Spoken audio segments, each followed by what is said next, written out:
The crisp Montana morning painted the Bridger Mountains in shades of gold and amber as Daniel Cooper made his way through the familiar hunting trails. For 15 seasons, he'd tracked elk through these remote valleys, knowing every ridge and creek like an old friend. The fallen aspen leaves crunched softly under his boots as he followed what looked like fresh tracks in the morning frost. The sun was just beginning to peek through the dense canopy of pine and aspen trees, creating dancing shadows on the forest floor. Dan adjusted his orange safety vest and gripped his rifle a little tighter, staying alert for any movement in the undergrowth. Years of experience had taught him that patience was the key to a successful hunt, but something felt different about this morning. The usual peaceful silence of the mountains was broken by something he couldn't quite place. Dan stopped in his tracks, holding his breath to listen more carefully. There it was again, a sound that didn't belong in these woods, definitely not from any elk he'd ever encountered. It was a rhythmic, striking sound, followed by what seemed like hoofbeats. His hunter's instincts kicked in, but instead of following the elk tracks, he found himself drawn to that mysterious sound. It seemed to be coming from somewhere near the old, lightning-struck pine that marked the boundary of his usual hunting grounds. As he moved closer, the sound became clearer, the unmistakable noise of a horse in distress. "Hello?" Dan called, out softly, not wanting to startle whatever was making those sounds. The noise stopped for a moment, replaced by a sharp whinny that made his heart race. He quickened his pace, pushing through a thick patch of serviceberry bushes that caught at his clothes. When he finally reached the old pine tree, what he saw made him forget all about his morning hunt. There, tied to the massive trunk with thick rope, was a Mustang horse, and not just any Mustang. The horse's distinctive dun coloring and primitive markings were unmistakable to someone who'd spent years working ranch lands. But it was the horse's eyes that caught Dan's attention. Wild, yet intelligent, showing both wariness and exhaustion. Dan's throat tightened. He'd seen plenty of horses in his life, but something about this one felt different. The Mustang watched him cautiously, its ears pinned back, but it didn't show the typical extreme fear wild horses usually exhibited around humans. The horse's ribs showed through its coat, but its muscle definition spoke of recent care. This wasn't some forgotten animal. Someone had worked with this horse. Slowly setting his rifle down, Dan held out his hand, speaking in soft, reassuring tones. "Easy there, big guy. I'm not going to hurt you." To his surprise, the horse's ears flicked forward, as if it somehow recognized human kindness despite its current situation. As he edged closer, Dan noticed something that made him pause, a frieze brand on the horse's neck, partially obscured by its tangled mane. His first thought was that it might help identify where the horse came from, but as he got near enough to make out the mark clearly, his blood ran cold. He recognized that brand pattern. It was from the Wild Horse Sanctuary program, where he'd worked as a ranch hand years ago.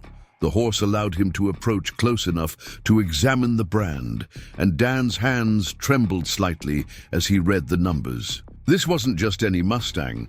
This was one of the horses from the legendary Morrison herd, known for their exceptional intelligence and unique bloodline.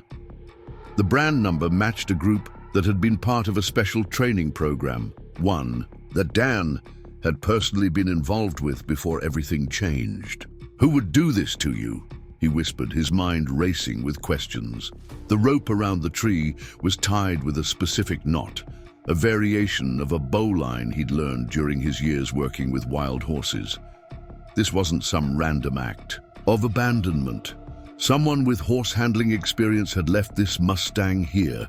He reached into his hunting pack for his water bottle and the apple he'd packed for his mid-morning snack. The horse's ears perked up at the sound of him unzipping his bag, but it maintained its position, watching intently. Another sign that this horse had recent human contact.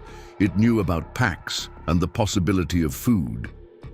"Here you go, friend," Dan said softly, holding out pieces of apple in his flat palm. As the horse ate and drank, Dan surveyed the area around the tree. There were signs of recent activity: cigarette butts that hadn't yet been rained on, boot prints that still held their shape in the soft earth. His hunter's eye for detail now served a different purpose as he pieced together the clues around him.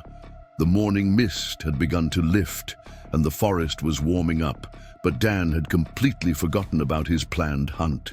He knew he had stumbled onto something much more important than tracking elk. As he began working to untie the rope from the tree, his mind was already forming a plan. This wasn't just about rescuing an abandoned horse anymore. The freeze. Brand had turned this into something personal, something that connected to his own past in ways he never expected when he set out that morning. The Mustang stood quietly as Dan finally freed it from the tree, staying close by as if it had found a familiar comfort in his presence. Together, they looked out into the brightening forest, both knowing that this was just the beginning of a much bigger story. Dan patted the horse's neck gently, making a silent promise to unravel the mystery of how a specially trained Mustang from the Morrison herd ended up tied to a tree in his hunting grounds, and more importantly, to find out who was responsible. With trembling fingers, Dan traced the freeze brand numbers more carefully, wiping away the mud that had collected around its edges. The morning sun caught the metal-like marking, making the numbers shine clearly against the dun coat. His heart nearly stopped when he made out the full sequence, M785. The memories came rushing back like a flood, vivid images of hot summer days spent gentling wild horses under the Montana sun. This wasn't just any Morrison herd Mustang. This was Spirit, the remarkable dun stallion that Sarah Morrison herself had specially selected for their groundbreaking veterans therapy program. The horse who had shown such extraordinary sensitivity to human emotion that he'd become the program's flagship success story. Dan remembered clearly the day Spirit had first allowed a traumatized veteran to touch him, how the horse had seemed to understand exactly what that person needed. "Spirit," Dan whispered, hardly daring to believe it. The horse's ears perked up immediately, and despite his weakened state, his head rose slightly at the sound of his name. Dan sat back on his heels, overwhelmed by the revelation. This wasn't just any trained Mustang. This was the horse who had helped dozens of veterans find their way back to civilian life, the one Sarah had called her miracle worker. Dan reached out slowly, running his hand along Spirit's neck, checking for any injuries. The horse leaned into his touch, perhaps remembering the countless hours of gentle handling he'd received during his training. "What happened, boy? Where's Sarah?" The questions hung in the cool morning air, unanswered but heavy with concern. The last time Dan had seen Spirit and Sarah was at the program's 5th anniversary celebration 3 years ago. The horse had performed flawlessly, demonstrating the gentle techniques that had helped so many veterans heal. Sarah had been beaming with pride that day, talking about expanding the program to help even more people. But after Dan had left to pursue other opportunities, things had changed. He'd heard rumors that the program was struggling for funding, that Sarah had been fighting to keep it going. Dan pulled out his phone, his hands still shaking slightly as he scrolled through old contacts. He still had Sarah's number, though. They hadn't spoken in over a year. The last time they talked, she had mentioned financial troubles, saying she might need to scale back the program. Dan had offered to help find sponsors, but Sarah had politely declined, saying she needed to figure things out on her own. The call went straight to voicemail, Sarah's warm, professional greeting playing in his ear. "Sarah, it's Dan Cooper. I found Spirit in the woods near Bridger Mountain. Call me back as soon as you can, okay? I'm worried." His voice cracked slightly as he left the message, emotion threatening to overwhelm him. Spirit watched him, intently as he made the call, the horse's intelligent eyes following his every move. Despite his obvious hunger and fatigue, Spirit maintained the alertness of his training, scanning their surroundings periodically, just as he'd been taught to do when working with anxious veterans. Dan pulled out his trail map, spreading it on. A dry patch of ground. The old pine where he'd found Spirit was marked. It was one of his regular hunting landmarks. He began making notes, marking the location of the fresh boot prints and cigarette butts he'd found. Something about those clues bothered him. The boots had left a distinctive pattern he recognized from his days at the sanctuary, and the cigarettes were the same brand Sarah always smoked. Taking care to document everything with his phone's camera, Dan noticed something else. There were other tracks in the area, older ones, suggesting someone had been coming back to this spot repeatedly over the past few days. The thought of Spirit being tied up here while someone checked on him periodically made Dan's stomach turn. He pulled out his emergency kit, grateful now for his habit of over-preparing for hunting trips. Preparing and narrating this story took us a lot of time, so if you are enjoying it, subscribe to our channel. It means a lot to us. Now back to the story. Inside was a small first aid kit, some trail mix, and a collapsible water bowl. Spirit drank eagerly but carefully, showing the impeccable manners of his training even in his weakened state. As the horse ate small handfuls of trail mix, Dan's mind flooded with memories of shared moments in the round pen. Spirit learning to trust, to connect, to heal. The morning was warming up now, the forest coming alive with bird songs and rustling leaves, but Dan barely noticed. His mind was racing with questions and possibilities. Why would Sarah or anyone else leave Spirit tied to a tree? The Sarah he knew would never willingly abandon this horse. Something must have happened. Something serious enough to make a dedicated horse trainer act against everything she believed in. Standing up, Dan made a decision. He couldn't just take Spirit and walk away, not when every instinct told him his old friend was in trouble. Sarah had always been there for the veterans in their program, never giving up on anyone. Now it was time to return that loyalty. But first, he needed to get Spirit somewhere safe, somewhere he could recover his strength. "Come on, boy," Dan said softly, patting his leg. Spirit rose shakily but obediently, falling into step beside him just like he used to do with the veterans he helped. As they made their way back through the forest, Dan's mind was already forming a plan. He would need help, the right kind of help, from people who would understand the unique bond between therapy horses and their handlers. The mystery of how Spirit ended up tied to that tree and where Sarah had gone weighed heavily on Dan's mind. But looking at the brave horse walking steadily beside him, he felt a surge of hope. Spirit had found him for a reason, and together they would find Sarah, no matter what it took. The elk hunt he'd planned for today would have to wait. He had a much more important mission now. The walk back to Dan's truck was slow and careful. Spirit moved steadily beside him, but Dan could see how the horse's legs trembled with each step. Every few minutes they'd stop to rest, and Dan would offer small sips of water, careful not to let Spirit drink too much at once. His mind kept racing back to their training days, remembering how to care for horses in difficult conditions. The morning sun had risen higher now, warming the autumn air as they walked. Dan kept scanning the forest around them, his hunters. Instincts now focused on looking for any signs of recent human activity. Each snapped twig or disturbed patch of leaves could be a clue to Sarah's whereabouts. Spirit seemed to pick up on his alertness, occasionally lifting his head to the wind, though he was too weak to show his usual sensitivity to human emotions. "Just a little further, buddy," Dan encouraged as they approached another fallen log. He'd been talking softly to Spirit the whole way, partly to keep the horse's spirits up and partly to keep himself focused. The comfortable weight of his hunting rifle across his back was forgotten now. This morning had turned into something far more important than tracking elk. Finally, they reached the small clearing where Dan had parked his truck. Spirit hesitated, for just a moment at the sight of the vehicle, but a gentle word from Dan was all it took to get him moving again. Dan opened the trailer he always kept hitched during hunting season. You never knew when you might need to help transport an injured animal, and pulled out the emergency horse blanket he kept there, grateful now for his preparedness. Before loading Spirit, Dan pulled out his phone again. Still no callback from Sarah.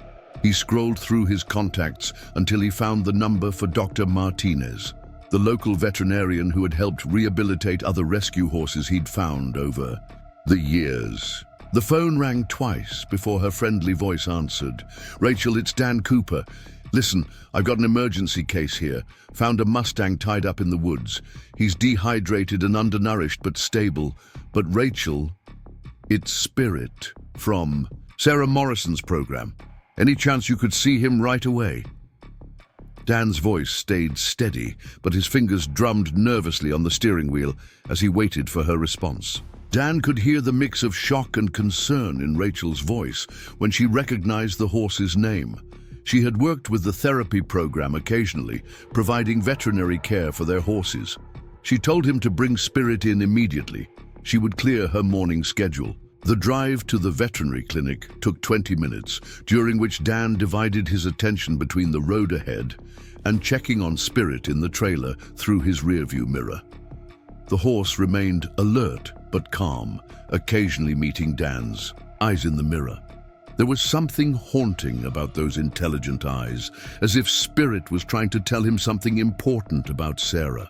Dr. Martinez was waiting outside when they pulled up to Mountain View Veterinary Clinic, her face showing professional concern rather than alarm. Exactly what Dan needed to see right now. She approached the trailer slowly, giving Spirit time to see and assess her. "Hey there, handsome," she said softly as Dan carefully led Spirit down the ramp. The horse's training showed again as he allowed her to approach, maintaining his composure despite being in an unfamiliar situation. Inside the clinic, Dr. Martinez's examination was gentle but thorough. Dan stood nearby, one hand resting lightly on Spirit's neck, offering quiet reassurance. He explained everything he knew about the situation, showing her the Freeze brand, and describing the condition of the area where he'd found Spirit. Well, the good news is that while he's definitely undernourished and dehydrated, I don't see any serious injuries, Dr. Martinez said finally, running her hand along Spirit's ribs. "I'd estimate he's been without proper care for about 2 weeks, but someone was giving him at least some water during that time. He's a fighter. His training probably helped him stay strong." As Dr. Martinez prepared to set up an IV for fluids, Dan noticed something interesting. There was a small leather pouch attached to Spirit's halter, tucked into a hidden pocket. The kind of detail you'd only notice during a careful examination. With gentle fingers, he worked it free. Inside was a folded piece of paper, worn but readable. The handwriting he recognized immediately as Sarah's, though it was shakier than he remembered. "Spirit knows the way. I'm sorry I couldn't protect the program anymore. Please help him find someone who can continue our work."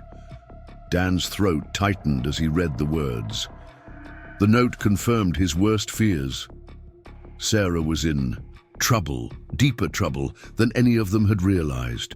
The handwriting was unsteady, nothing like Sarah's usual confident script. Why leave Spirit tied to that specific tree? And why leave a note that explained so little while saying so much? Dr. Martinez noticed his expression as she returned with the IV supplies. "There's more to this story, isn't there?" she asked quietly, beginning to set up the fluid line. "I have to find her, Rachel," Dan replied simply. "Sarah and Spirit, they've helped so many veterans find their way back. I can't just walk away now." He watched as Spirit accepted the IV needle without flinching, still showing the incredible discipline of his training. "But first, we need to get this boy back to full strength. He might be the key to finding Sarah." Dr. Martinez nodded, her experienced hands checking the IV flow. He can stay here for observation. I'll make sure he gets the proper care and rebuilds his strength. She caught Dan's eye. But Dan, whatever's going on with Sarah, be careful. Someone who would leave their therapy horse tied to a tree. They might not be thinking clearly. Dan understood what she wasn't saying directly.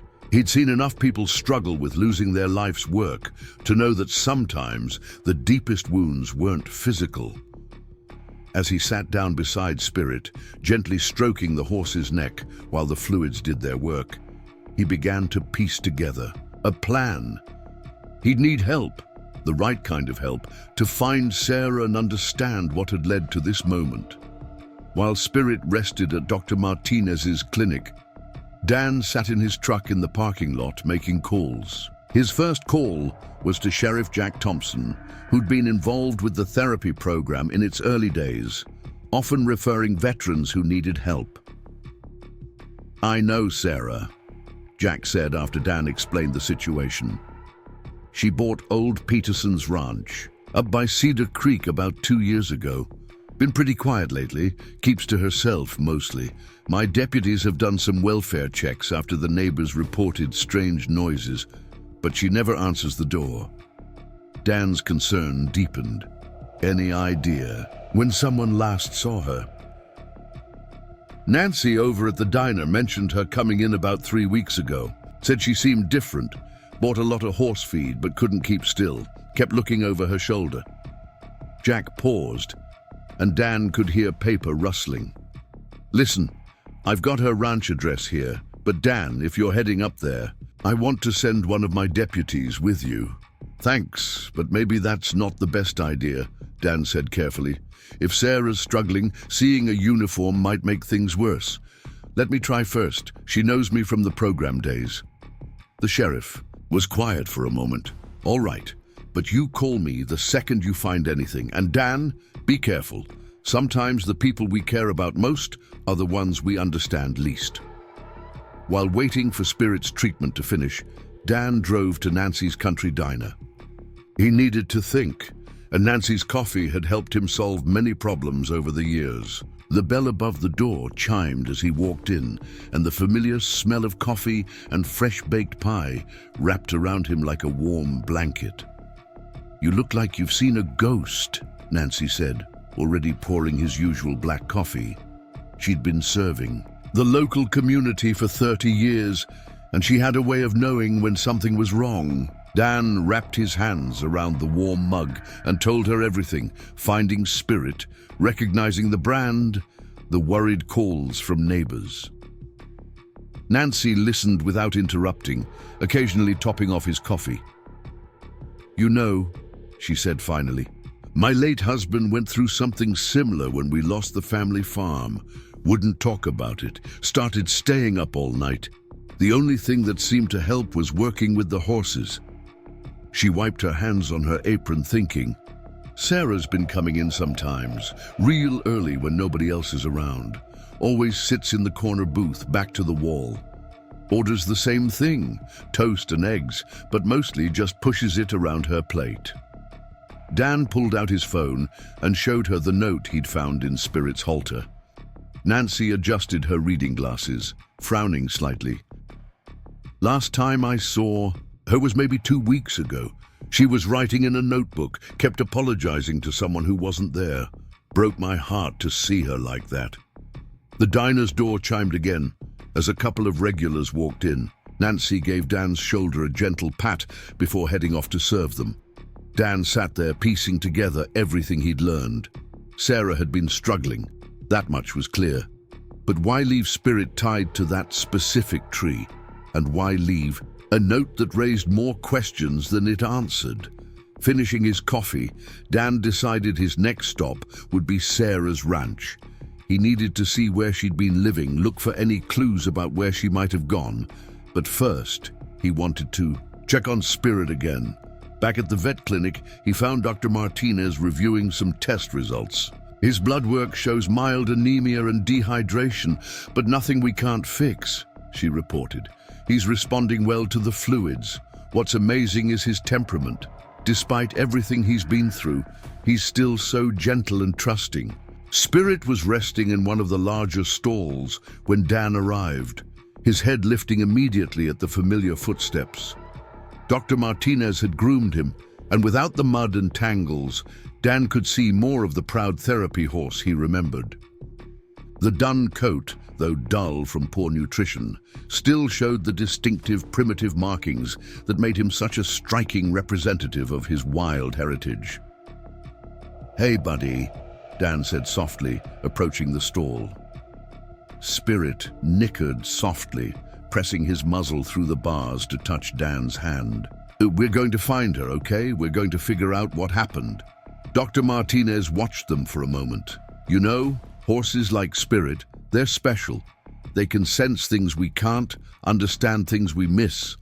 Whatever's going on with Sarah, I think Spirit might be the key to finding her." Dan nodded, remembering how Spirit had always seemed to know when a veteran was having a rough day, even before they showed any signs. The bond between a therapy horse and their handler went deeper than most people could understand. "I need to check out her ranch," Dan told Dr. Martinez. "Can Spirit stay here a bit longer?" "Of course. He needs at least another day of rest and monitoring." She caught his eye. "When you find Sarah, tell her there's help available. Sometimes the strongest thing a person can do is admit they need support." As Dan drove towards Cedar Creek, following Jack's directions to the ranch, his mind kept going back to their days at the therapy program. Sarah had always been the strong one, the one who held everyone else together during their hardest moments. But strength could be a double-edged sword. Sometimes it made it harder to admit when things became too much to handle alone. The autumn. Sun was starting to sink lower in the sky as Dan turned onto the narrow dirt road leading to Sarah's ranch. He couldn't shake the feeling that time was running out, that somewhere in these mountains his friend needed help, and this time it was Dan's turn to be the strong one. Sarah's ranch sat at the end of a winding dirt road, half hidden by towering ponderosa pines. As Dan pulled up in his truck, the first thing he noticed was how quiet everything was. No horses in the paddocks, no smoke from the chimney, no movement. In the windows, just the sound of wind in the trees and distant birds. The ranch itself was smaller than he'd imagined. The wooden buildings weathered by sun and rain. Old Peterson had built it 40 years ago, and it looked like it hadn't seen much maintenance since then. A stack of hay lay scattered near the barn door, as if someone had dropped it in a hurry. Empty feed bags and water buckets filled a wheelbarrow by the fence, at least a week's worth of supplies, abandoned to the elements. Dan approached carefully, noting details with his trained eye. Recent tire tracks in the mud suggested someone had been here within the last few days. The garden hose was still running at a trickle into an overflowing water trough, creating a small stream that ran down toward the creek. Sarah would never leave water running like that. She'd grown up on a ranch and knew the value of every drop. "Sarah," he called out, knocking on the solid wooden door of the main house. No answer. He tried again, louder this time. Only silence replied. The door wasn't locked, unusual for someone with ranch experience. Dan's concern deepened as he slowly pushed it open. The inside of the house told a story that made his heart ache. Program photos covered one wall. Veterans working with horses, Spirit helping a young soldier overcome his fears, Sarah receiving awards for her work. But it was the other walls that worried him. They were covered with handwritten notes, maps with circled locations, and strings connecting different points. Dan recognized it as the kind of pattern someone makes when they're trying to solve a puzzle only they can see. Empty coffee cups littered the small kitchen table, along with a stack of unopened mail. He picked up one envelope, a letter from the bank dated 3 weeks ago. More concerning were the scattered pill bottles, some prescribed for anxiety, others for sleep. Most were barely touched. Spirit's original training documents lay in the corner, the papers still neatly organized. Sarah's military precision showing even in how she cared for paperwork. Beside them sat Spirit's favorite training tool, a special rope halter they'd used when he was first learning to trust humans. A laptop sat open on the small desk, its screen dark. When Dan pressed the power button, it came to life, showing a document Sarah had been typing.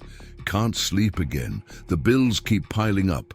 The program meant everything, helping those veterans find themselves again through the horses. Spirit tries to help, but I can't face losing everything we built. The bank doesn't understand what these horses mean to people. They just see numbers on a page. I need to protect Spirit from what's coming. I need to protect everyone. The date on the document was from 2 weeks ago. Dan sat heavily in the desk chair, running his hands through his hair. The Sarah he knew would never abandon Spirit unless something was seriously wrong. The house's walls seemed to close in around him, filled with evidence of his friend's struggling spirit. Outside, the wind picked up, rattling the cabin's windows. Dan started gathering things he thought might help. Spirit's training records, some recent photos, Sarah's notebook with her latest writings.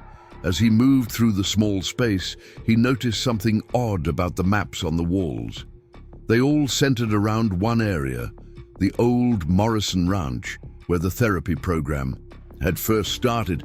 Dan pulled out his phone and called Jack, the sheriff. "I'm at Sarah's place," he said quietly, as if afraid to disturb the heavy silence. "She's not here, but I think I know where she might have gone. Can you get some people together? We need to search the area around the old Morrison Ranch." Jack understood immediately. "I'll call in some of the local ranchers. They'll know how to handle this right. Give me an hour to get everyone organized. We'll meet at the old ranch entrance." While waiting, Dan drove back to Dr. Martinez's clinic to check on Spirit. The horse looked stronger already, sitting up alertly when Dan entered the clinic. Dr. Martinez had good news. "Spirit's strength is returning remarkably well," she said. "His resilience is amazing. He keeps watching the door, though. I think he's waiting for Sarah." Dan showed her the notebook and photos he'd found at the ranch. The vet studied them. Carefully, her expression concerned. "Think he's strong enough to help us search?" She might need more help than just being found. Dr. Martinez considered for a moment, checking Spirit's vital signs again. "His physical strength is returning, but don't push him too hard. And Dan, if you find Sarah, she might need more help than just being found. Sometimes the hardest battles aren't the ones we can see." By the time they reached the old Morrison Ranch entrance, a group had already gathered. Jack had called in 5 local ranchers, men and women who understood what it meant to search for one of their own. They studied the maps Dan had brought, planning their search pattern with practiced skill. Spirit stood alert in his trailer, watching the preparations. Despite his recent ordeal, his training was showing through. He seemed to sense the importance of what they were about to do. As Dan helped Spirit down from the trailer, the horse's nose immediately went to the ground, picking up scents on the evening breeze. The sun was setting now, painting the sky in shades of orange and purple. They would need to work fast before darkness fell.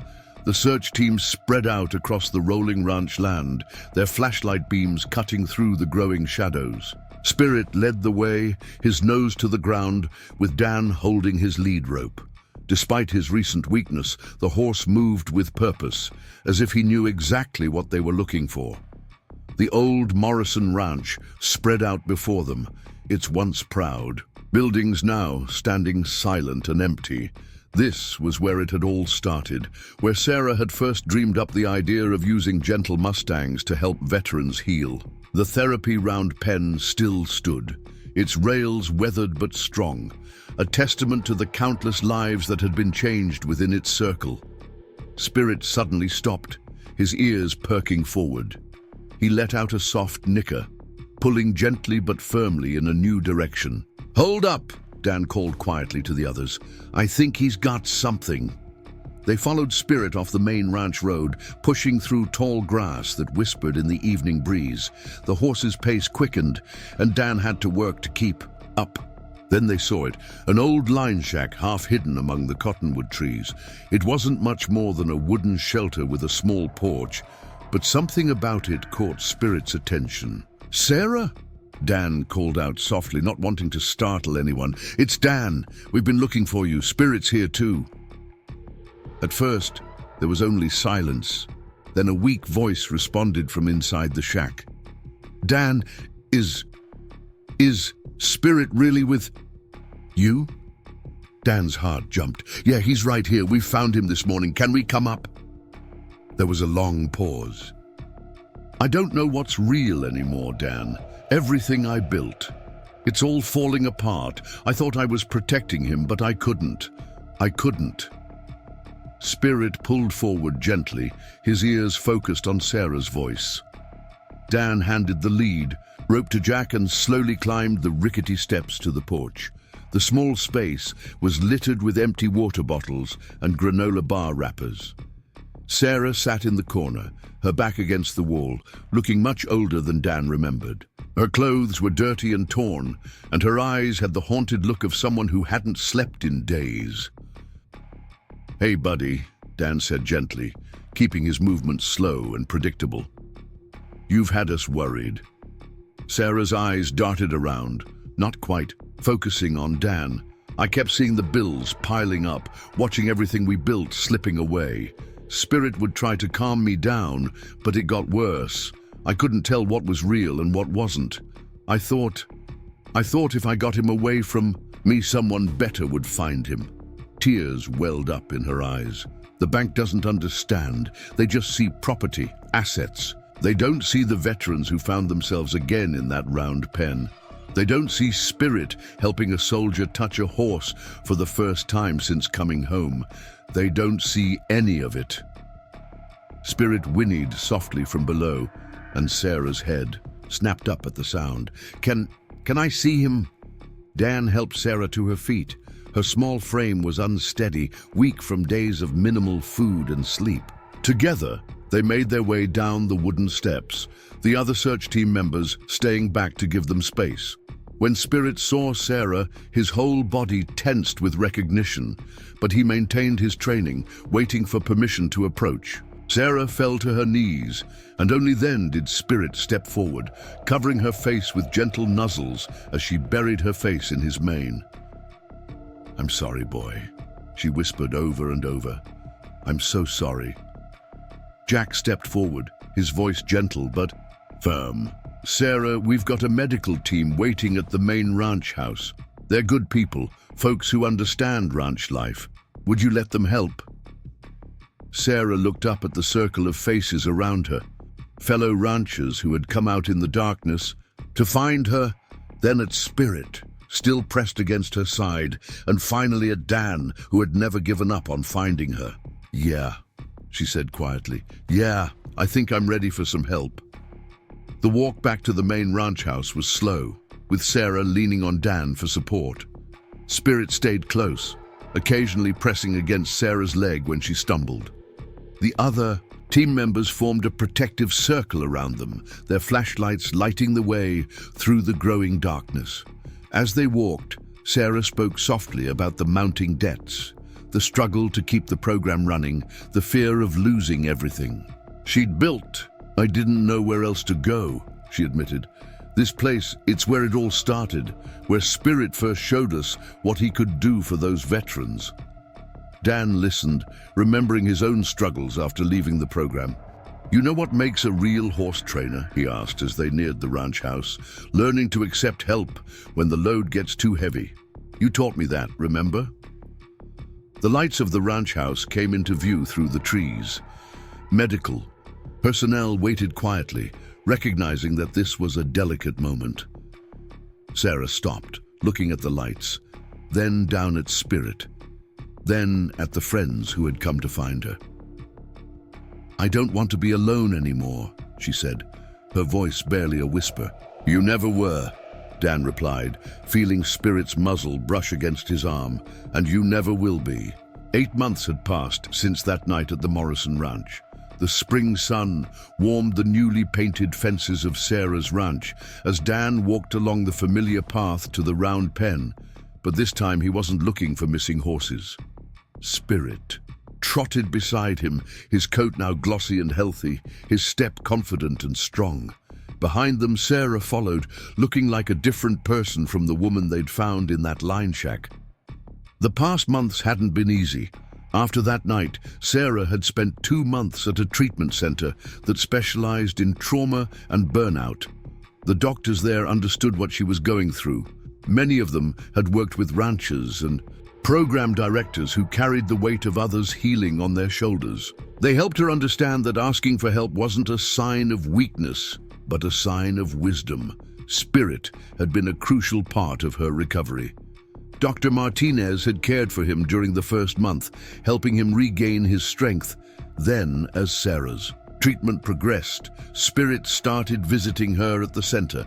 Those visits became a bridge between Sarah's darkest moments and her path to healing. The local ranching community had rallied around her in ways she never expected. Nancy from the diner had organized a fundraiser that helped with the immediate bills. Jack, the sheriff, had connected her with a veteran support organization that offered grants for therapy programs. "You know what the hardest part was?" Sarah said, pausing to watch Spirit investigate a butterfly that had landed on the fence. "Admitting that I couldn't handle it alone. All those years running the program, we're trained to be the strong ones, to always have answers. But sometimes being strong means knowing when you need backup." Dan nodded, remembering the changes he'd seen in his friend over the past months. The haunted look in Sarah's eyes had been replaced by something calmer, more grounded. She still had tough days, they all did, but now she had tools to handle them and people she could turn to when the weight got too heavy. Spirit stopped suddenly, his ears forward as they approached the round pen. His tail started wagging as they neared the gate, where a small group of veterans waited for their session. Sarah walked up to the pen, running her hand along the new rails. A fresh sign hung above the gate, Morrison Cooper Equine Therapy Program. "I was so lost that day," she said quietly, watching as Spirit greeted each veteran with gentle curiosity. "Thought I was protecting him by sending him away. Never occurred to me that he'd end up protecting me instead."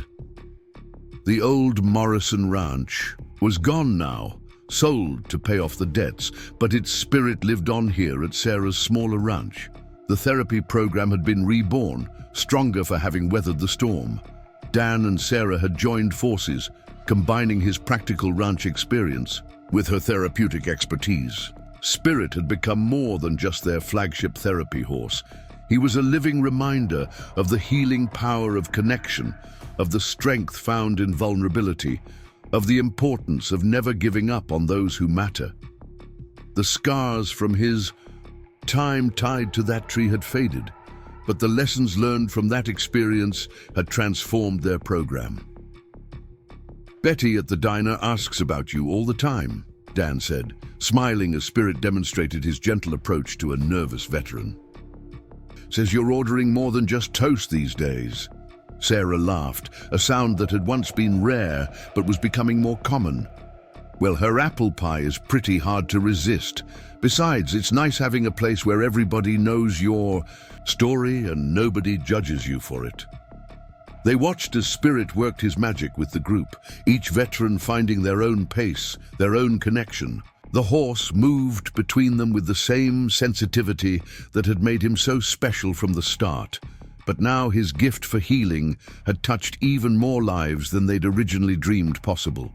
"Sometimes I still see those bills piling up," Sarah admitted, adjusting the new program schedule posted on the bulletin board. "Still worry about keeping it all going. But now I know I don't have to figure it out alone."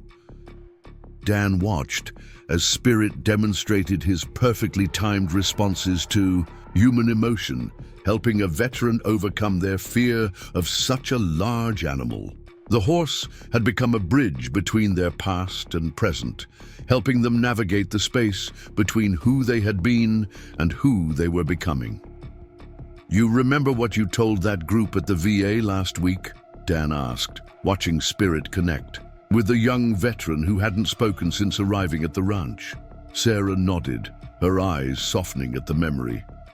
I told them it wasn't just luck that Spirit found his way to you that morning. Mustangs have this sixth sense about their people. He knew exactly where to wait, even when I wasn't thinking clearly. They reached the education center, a modest building they'd converted from an old tack room. Inside, certificates and photos lined the walls, not just of Spirit now, but of other rescued Mustangs who'd joined their program. Each horse had its own story of transformation, though none quite as remarkable as Spirit's. Got another speaking engagement next month, Sarah said, pulling out a well-worn notebook from her desk. Some new program they're starting down in Wyoming.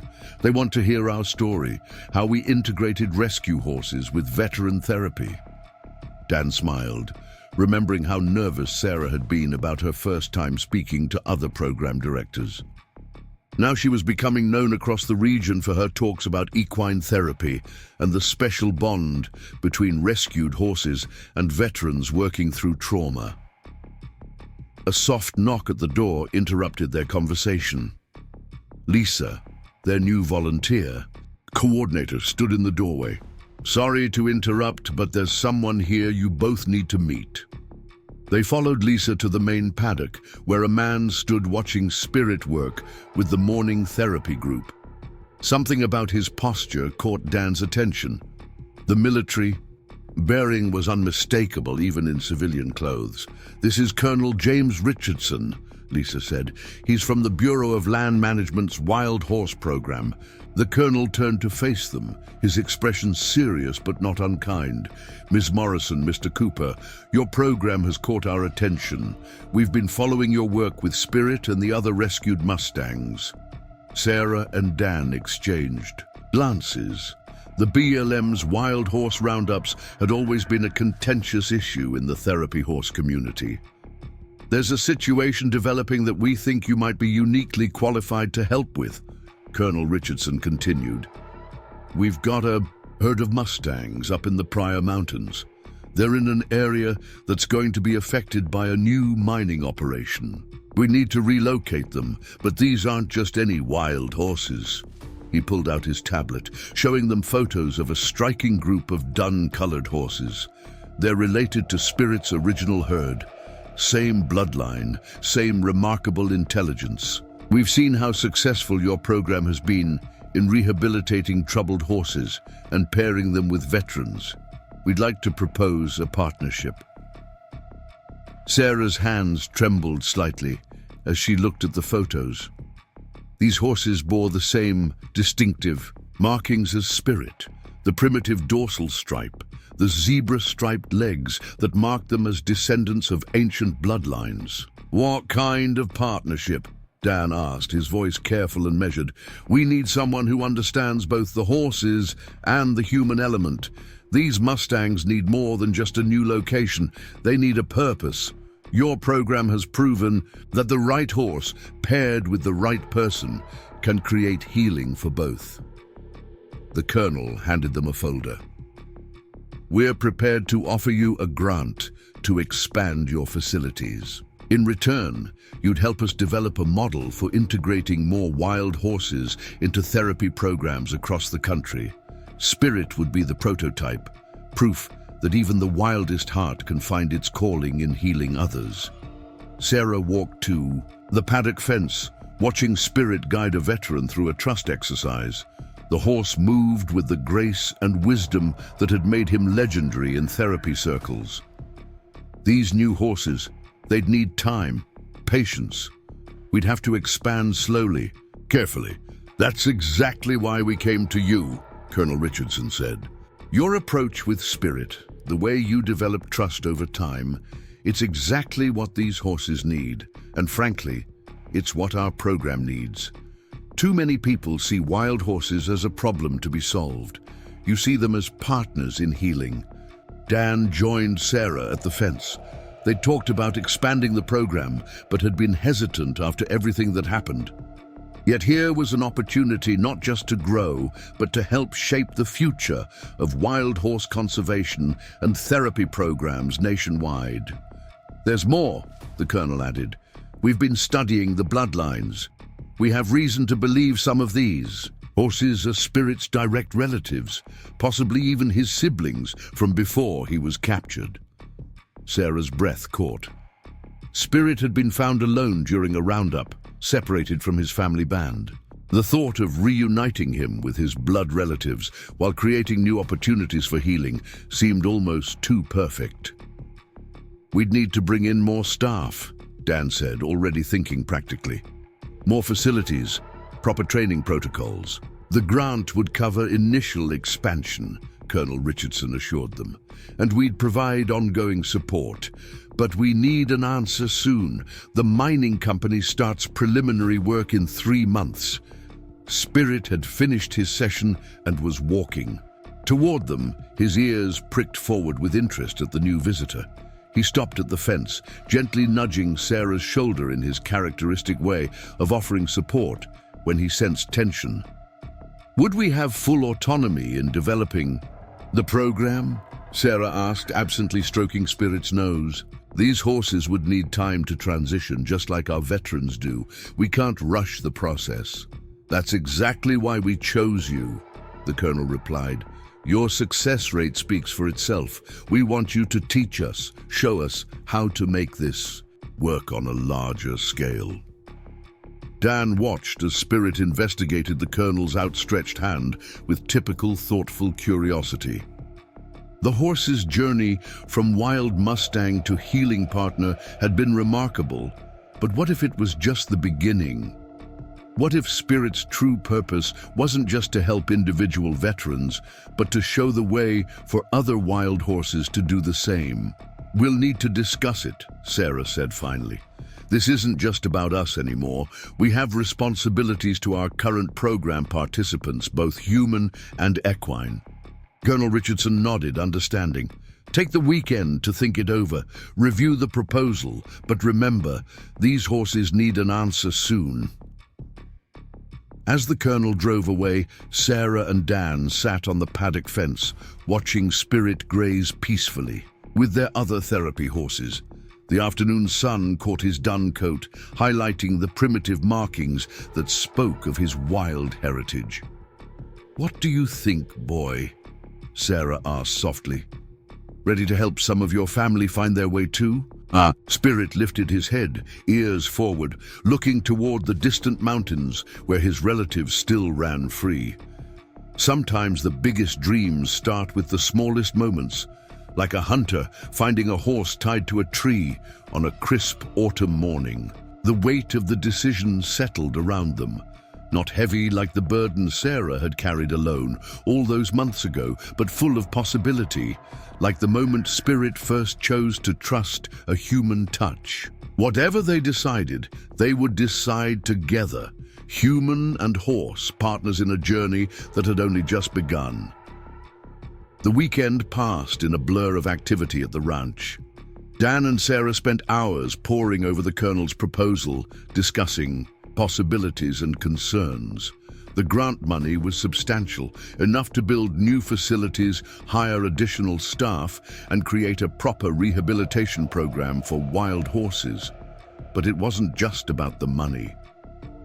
"These horses," Sarah said, spreading out the photos the colonel had left, "they're not just any Mustangs. Look at their eyes."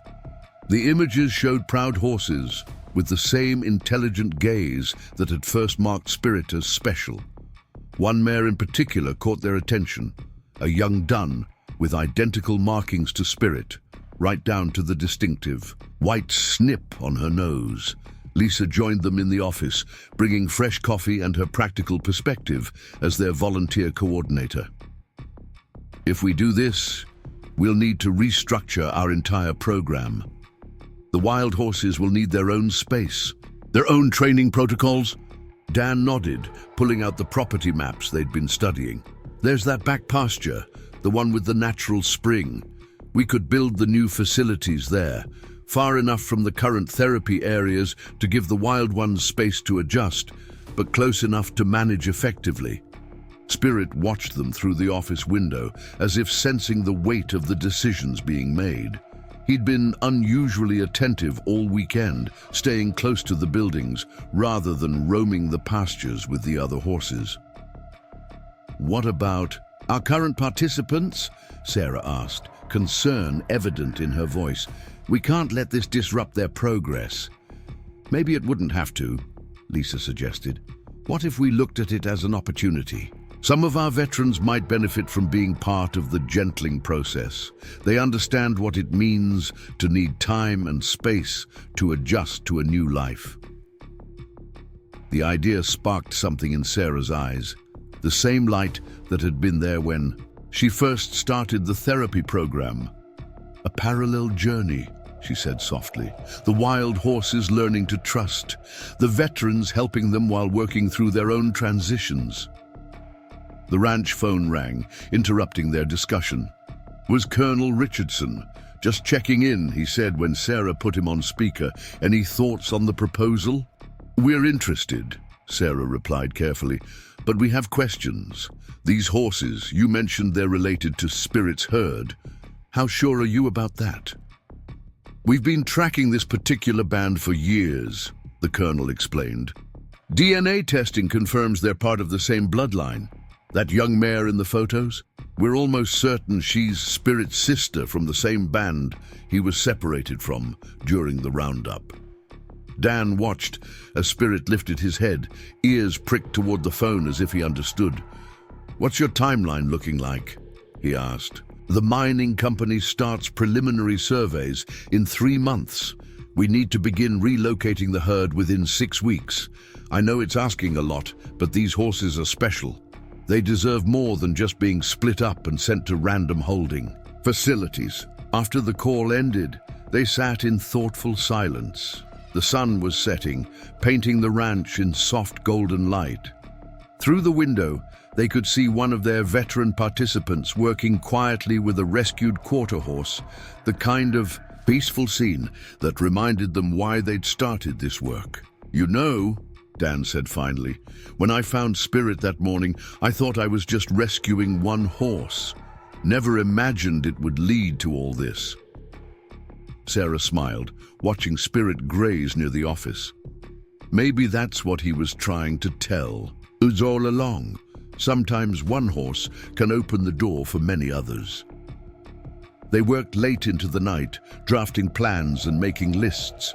Lisa's experience with volunteer coordination proved invaluable as they mapped out staffing needs. They'd need more trained handlers, better facilities, expanded veterinary services. "Dr. Martinez will need to be involved from the start," Sarah noted, adding another item to their growing list. "These horses will need careful health monitoring during the transition." Around midnight, Dan stepped outside for some air. Spirit appeared from the shadows, his coat silvery in the moonlight. "What do you think, boy?" Dan asked softly. "Ready to help some of your family find their way?" The horse pressed his muzzle against Dan's chest, a gesture that had become his way of offering support. In the distance, an owl called, and Spirit's ears flicked toward the sound, a reminder of his wild heritage.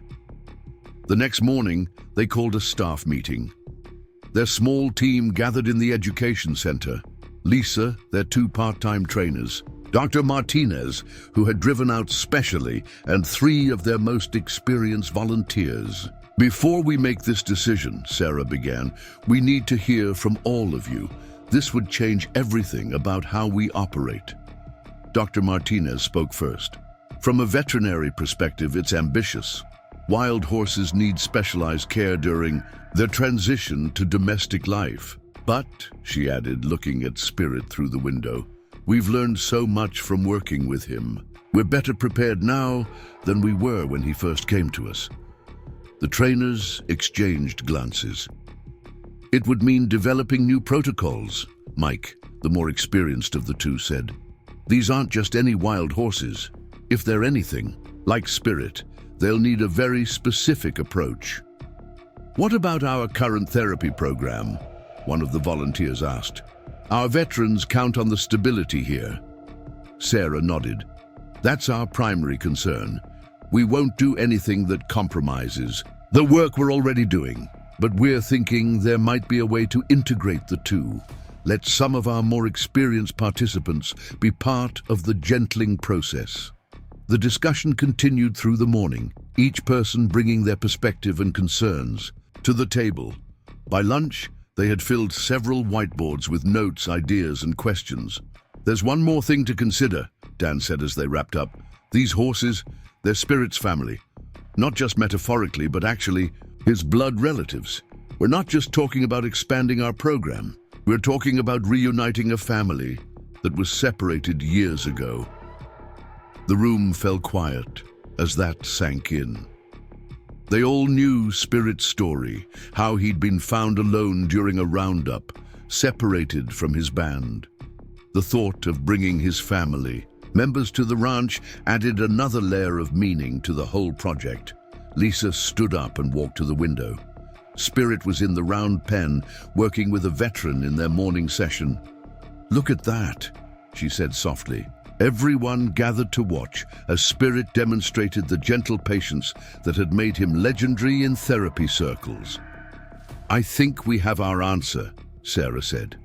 "We'll need help from all of you, more than ever before. But if we can give other wild horses the chance to do what Spirit does, to heal and be healed, isn't that worth the challenge?" The team nodded one by one. They had seen too many miracles in their round pen to doubt the power of what they did. If they could extend that to more horses, more veterans, the potential was extraordinary. Dan pulled out his phone and dialed Colonel Richardson's number.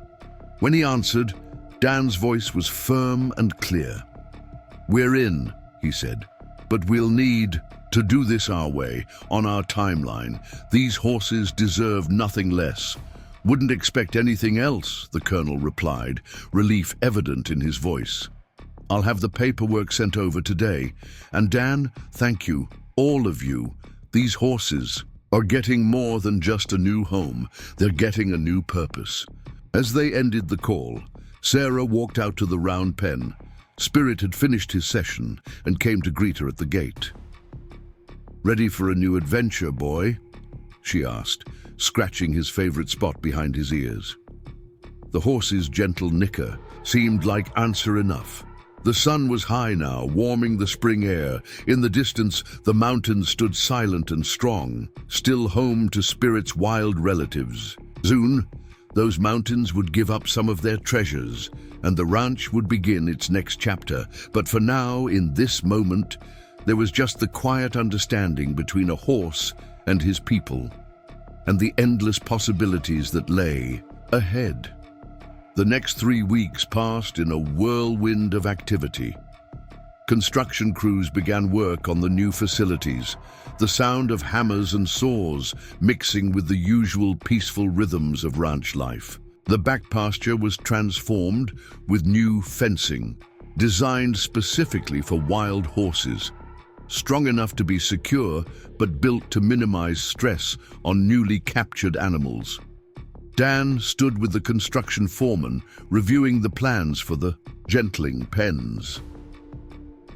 "We'll need the walls higher here," he explained, pointing to the blueprint. "These aren't domestic horses we're dealing with.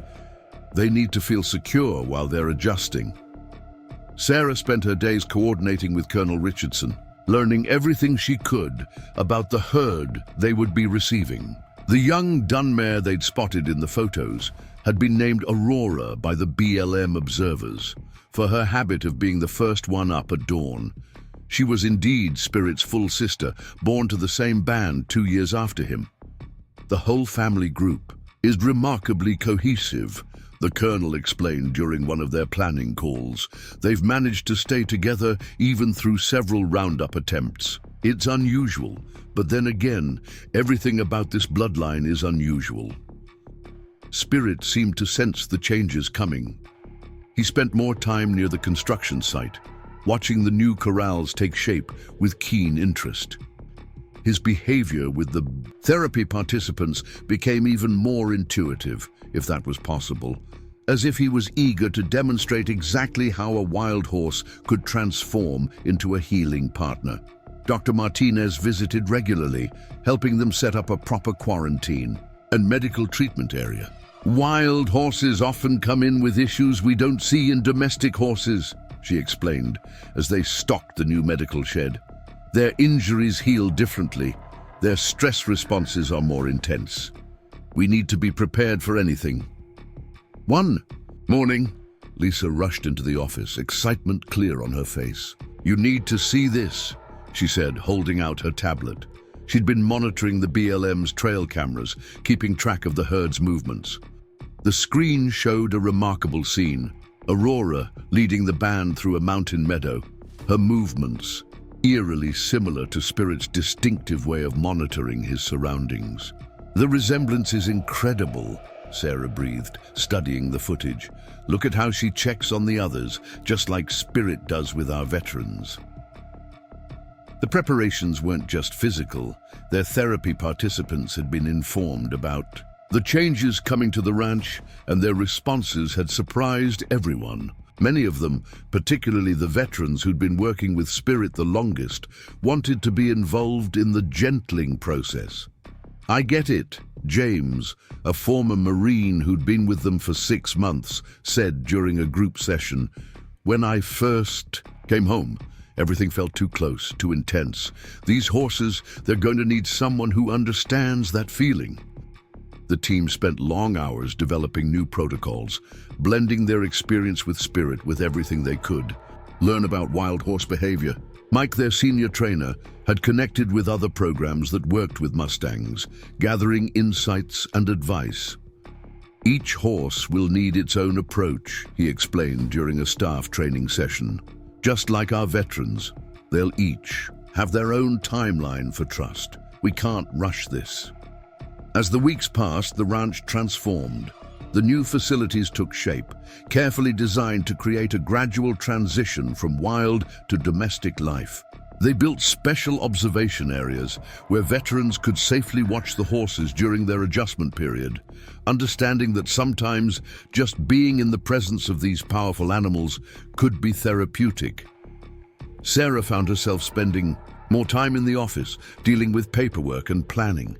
One evening, feeling overwhelmed by the logistics, she walked out to find Spirit waiting by the fence. He nickered softly as she approached, and she found herself pouring out her concerns to him, as she had so many times before.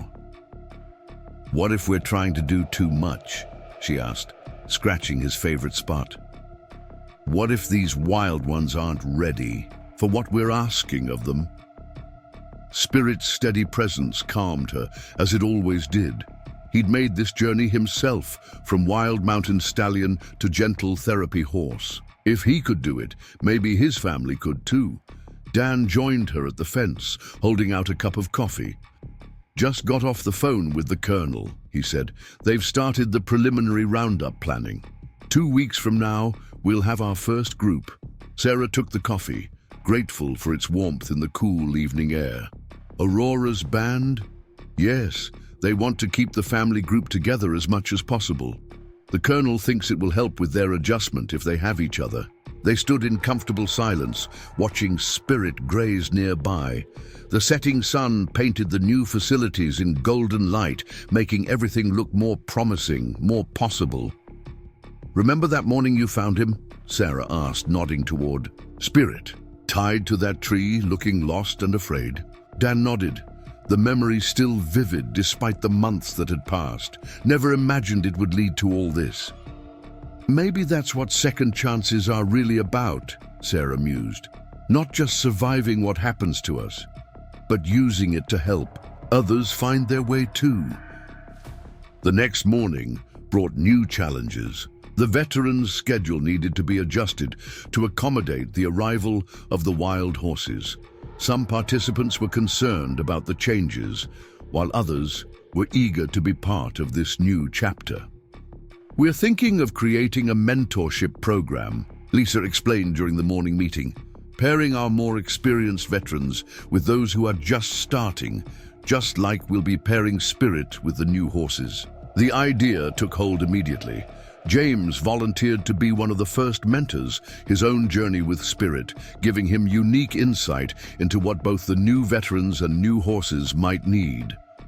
Dr. Martinez arrived with more supplies, her truck, loaded with specialized equipment for working with wild horses. "The key is going to be establishing trust from the very beginning," she said as they unloaded. "Everything, from how we approach them to how we handle basic medical care, needs to reinforce that this is a safe place." As the day progressed, Spirit moved between the therapy sessions and the construction site, as if he was trying to bridge the two worlds. The veterans watched him with understanding. Many of them had made similar journeys, finding their way from one life to another, learning to trust again. The afternoon brought an unexpected visitor. A local news crew had heard about the program, expansion, and wanted to do a story. Sarah's first instinct was to decline. They had too much work to do, too many preparations still needed. But Dan saw it differently. "Maybe this is exactly what we need," he suggested. "A way to show people that wild horses aren't just problems to be solved. They're opportunities for healing, for both horses and humans." The reporter was respectful, taking time to understand what made their program unique. They filmed Spirit, working with the veterans, captured the construction of the new facilities, and interviewed Sarah about their vision for the future. "What makes you think wild horses can become therapy animals?" the reporter asked. Sarah glanced at Spirit, who was demonstrating his gentle patience with a new veteran. "Because they understand what it means to be caught between two worlds," she answered. "They know what it's like to need time and space to trust again.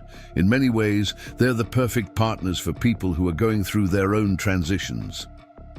As the news crew packed up their equipment, Dan found Sarah in the office, reviewing the arrival protocols one more time. 2 weeks, he said softly. "You ready for this?" She looked up at him, then out the window where Spirit stood watching the sunset. "I think we all are," she replied. "It's time to bring his family home." The day of the wild horse's arrival dawned clear and cool. Sarah and Dan had been up since before sunrise, making final preparations. The new handling facilities gleamed with fresh paint, the special unloading areas ready to receive their first wild residents. Spirit seemed to sense the importance of the day. He stood at attention near the main gate, his ears constantly swiveling toward the road, as if listening for the distant rumble of horse trailers. The morning therapy sessions had been cancelled to keep the ranch quiet and focused on the new arrivals.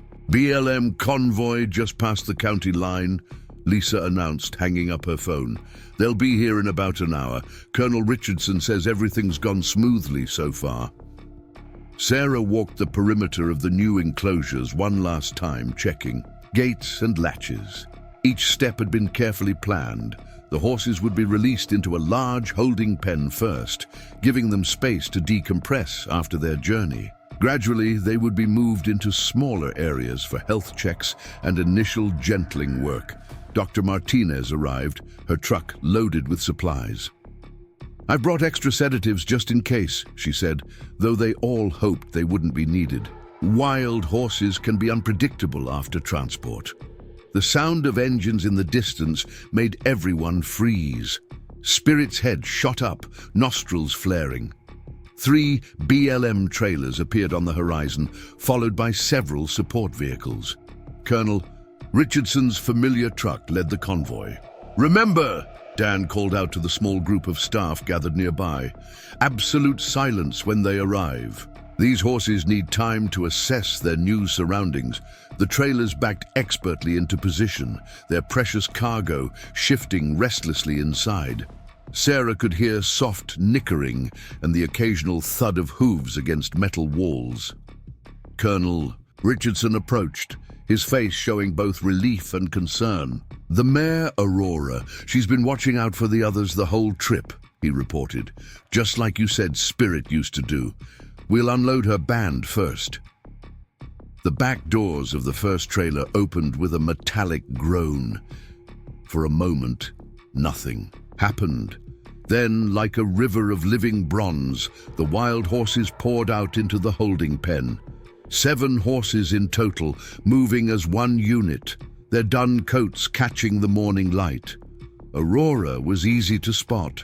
She was the image of her brother, right down to the way she carried her head. She circled the pen once, checking every corner before allowing the others to spread out. Her movements were so like Spirit's that Sarah heard Dan catch his breath beside her. Spirit watched from his position near the fence, his entire body tense with attention. When Aurora passed close to where he stood, both horses froze. Sister and brother, separated by years and circumstances, regarded each other across the barrier. Aurora's nostrils flared, taking in her brother's scent on the breeze. They recognize each other, Colonel Richardson whispered, amazement clear in his voice. I've never seen anything like it. The rest of the morning passed in a blur of activity. 2 more bands were unloaded, bringing the total to 19 horses. Each group was placed in separate but adjacent pens, allowing them to see and smell each other while maintaining their family structures. Dr. Martinez began her preliminary observations, noting any horses that might need immediate medical attention. They're in remarkably good condition, she reported. Aurora's band especially. She's kept them well. Sarah couldn't take her eyes off the young mare. Aurora moved through her band exactly as Spirit moved through groups of veterans, gentle, attentive, always aware of where each member was and what they needed. It was like watching the wild version of their therapy program. She's a natural leader, Dan observed, just like her brother. As the day progressed, they began seeing more similarities between the siblings. Aurora had the same way of tilting her head when something caught her interest, the same careful approach to new situations. Even their whinnies sounded alike. Spirit remained close to the pens, though he maintained a respectful distance.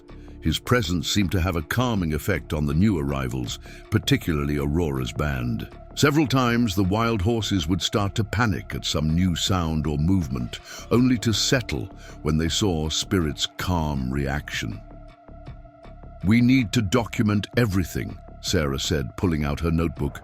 Their behaviors, their interactions. This could revolutionize how we integrate wild horses into therapy programs. Colonel Richardson joined them for a late lunch, bringing updates from the BLM. The mining company's already asking about the timeline, he reported. They're eager to start their surveys. The horses will need at least a month to settle.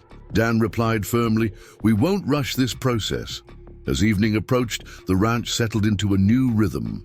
The wild horses began exploring their enclosures more confidently, some even accepting hay from the special feeders designed to minimize human contact in these early days. Sarah found herself staying late, watching Aurora's band as they adjusted to their new surroundings. The mare had established a clear routine, leading her band in regular circuits of their pen, stopping to check on each member. She's got Spirit's instincts, Lisa observed, joining Sarah at the observation point. That ability to read others, to know what they need. Spirit had moved closer to Aurora's pen as darkness fell, standing like a silent guardian. Occasionally, the siblings would exchange soft, nickering sounds, a conversation none of the humans could translate but whose importance was clear. Tomorrow we'll start the health assessments, Dr. Martinez said, reviewing her plans. Aurora's band first, since they seem the most settled. We'll need Spirit close by. His presence might help keep them calm. The next morning brought new revelations. As they worked with the wild horses, more family traits emerged. Aurora's band included 2 younger horses that showed the same intelligent eye and gentle nature that had made Spirit such a remarkable therapy horse. It's in their blood, Colonel Richardson marveled, watching as one of the young horses cautiously investigated a feed bucket. This whole bloodline seems specially suited for connection with humans. Dan spent hours observing the interactions between Spirit and his newly arrived family. Though separated by fences, they were developing a clear communication system. When one of the wild horses would show signs of stress, Spirit would position himself where they could see him, demonstrating calm acceptance of the very things that frightened them. He's teaching them, Sarah realized. Just like he teaches our veterans, showing them how to bridge the gap between wild and domestic life. The therapy program continued alongside the wild horse integration, though modified to keep the two operations separate for now. The veterans who came for their regular sessions were fascinated by the new arrivals, many of them drawing parallels to their own experiences. "They're like us when we first came home," James observed, watching Aurora's band move through their evening routine, trying to figure out how to exist in a world that feels too small, too close. As night fell on their second day with the wild horses, Sarah sat in her office, updating their logs. The walls that had once been covered with her desperate attempts to save the program now held new maps and charts, feeding schedules, behavioral observations, plans for gradual integration. Spirit appeared at her window, as he often did in the evenings, but this time he wasn't alone. In the pen beyond him, Aurora stood at attention, her position mirroring her brother's exactly.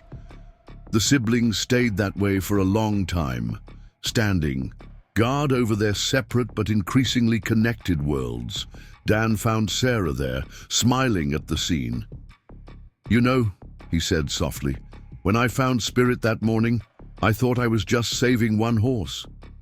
Sarah nodded, watching the two horses maintain their silent vigil. Instead, he led us to something much bigger, a way to help not just his family, but maybe wild horses everywhere find their purpose. The night settled around them, full of promise and possibility. In the pens, Aurora's band rested quietly, their trust growing hour by hour. Spirit remained at his post, bridging the gap between what they had been and what they could become, just as he had done for so many veterans.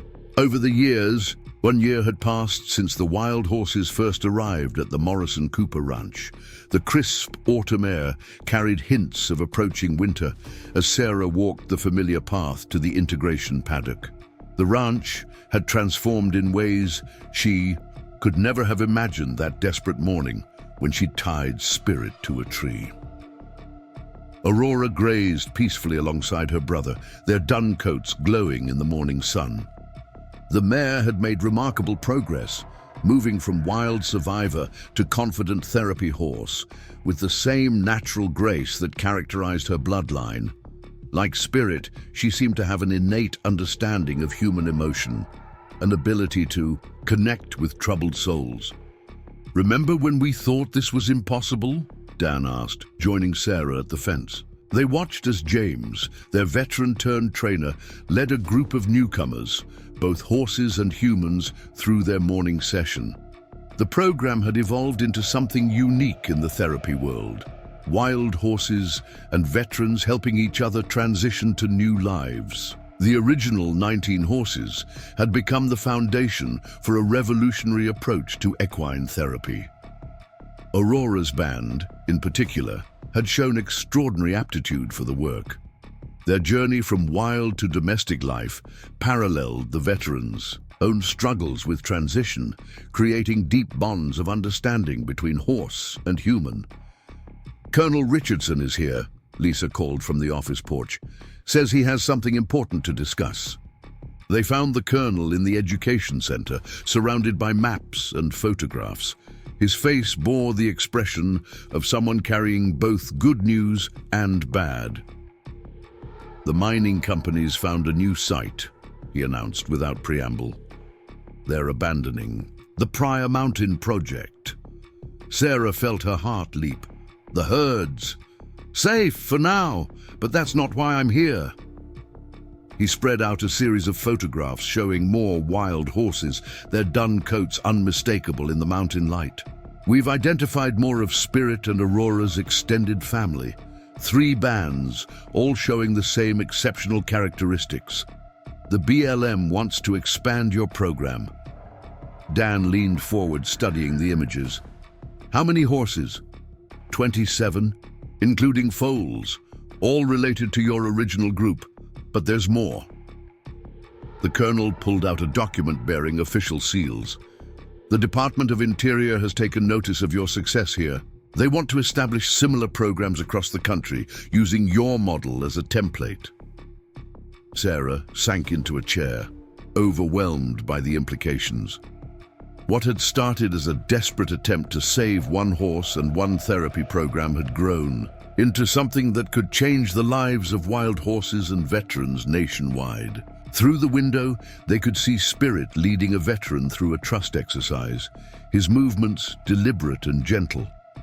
Aurora worked with another group nearby, her own style a perfect complement to her brother's. The siblings had become the heart of the program, living proof that the wildest spirits could find purpose in healing others. "We'll need to expand again," Dan said, already thinking practically. "More facilities, more staff training." "The funding's already approved," Colonel Richardson replied. "Your success rate with both the horses and the veterans has made this a priority project, but there's something else you should see." He handed them another photograph, this one showing a young dun stallion high in the mountain meadows.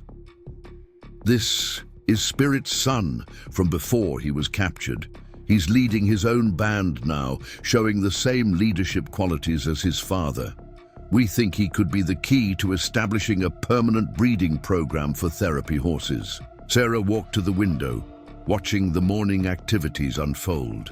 Veterans who had once struggled to leave their homes were now helping gentle wild horses.